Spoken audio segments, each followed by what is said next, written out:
millennial angst and whether or not the kind of existential crises that face millennials are different from that of past generations. I've always had this idea that you have to pull yourself up by your bootstraps. You have to get over it, stop being these SJW crybabies, and just move on with life. But over the past few years, when I've really kind of considered the introduction of the internet in the 90s for millennials, the introduction of kind of more materialistic ideas, the changing of our universities, maybe the millennial crisis is a little different than that of past generations. And of course, you have some strong thoughts on this.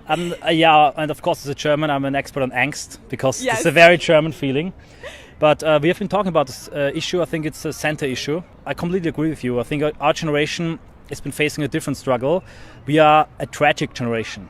If you look at the basic two moods that would describe millennials, I think it would be being cynical and being bored. These are the basic two moods, and they're always the side effect of nihilism, of having no value, nothing to die for, then you also have nothing to live for. Or as Viktor Frankl, an Austrian philosopher and psychotherapist, said, we have all the means to live, but we have no meaning in life. And that's what I think is the big difference between this generation now and our boomer parents. We are really feeling this nihilism now coming to the surface. Right, and when I look at millennials, you see this whole SJW behavior. We quite literally have cry closets at universities, and it makes me think they're exaggerating. They're just being silly and ridiculous. But really, when we look at the whole thing, the SJW phenomenon, having 72 genders, really being obsessed with superficial ideas being Z's or there, it's kind of a symptom of a desperation for an identity. I don't know, what do you make of that?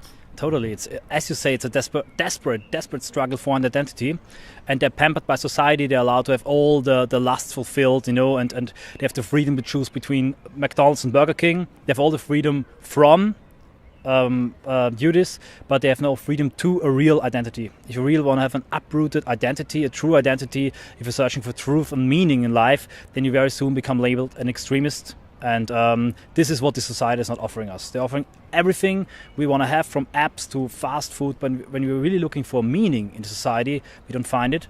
And that's even drives some people to become Muslims, because in the Western civilization, as great and big as it is, and I love it, at the moment there's no truth, there's no value, there's just nihilism and decadence.